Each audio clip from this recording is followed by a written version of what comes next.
Ironically enough, a telephone call set into motion one of the most infamous, one of the absolute worst, one of the most important video games of all time. In 1982, the extraterrestrial had captured the hearts of the child in all of us, and subsequently went on to capture the #1 spot in box office history, surpassing Titanics like Jaws and Star Wars. With the video game industry in its prime, it was only natural to cash in.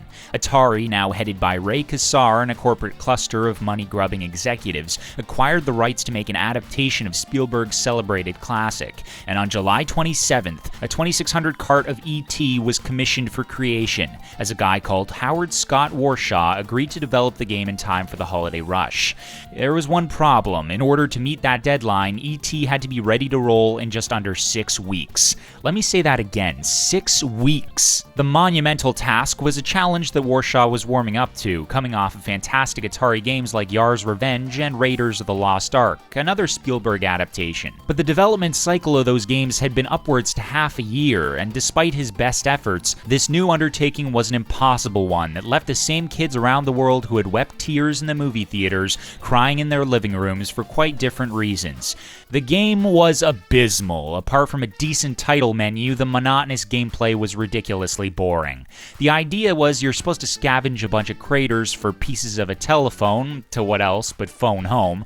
To spare the superfluity of a rambling review, here's the routine. You move around, you fall in pits at random, E.T. gets his head hooked by some invisible noose, you fly up out of the pit, but oh no, you fell back down, you gotta get back up, you move around the screen some more, you watch out for those FBI agents, they'll grab you and take you to jail, you fall in half a dozen more pits until you find a phone piece. Oh gee, redundancy rinsed and repeated. Despite sucking hard and drawing critical ire, it should be no surprise that E.T. nonetheless sold over 1 million copies in the winter of '82, ultimately becoming one of the top sellers for the Atari 2600. The license sold itself, and Atari knew as much. It was that false sense of security that nothing could burst their bubble that led them to believe they could continually get away with distributing dreadful product and no one would bat an eyelash.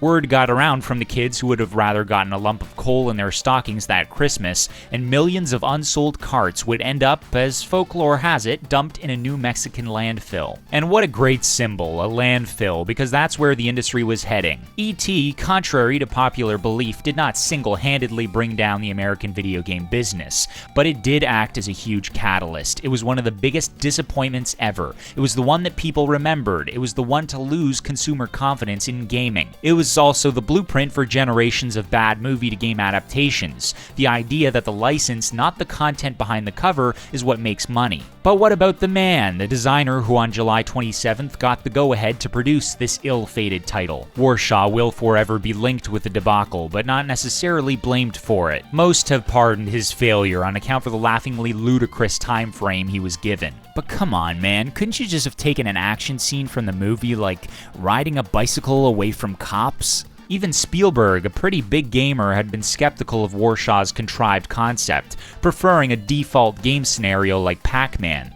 Warshaw commissioned via telephone to design E.T. for the Atari 2600, July 27th, 1982, this dark day in gaming.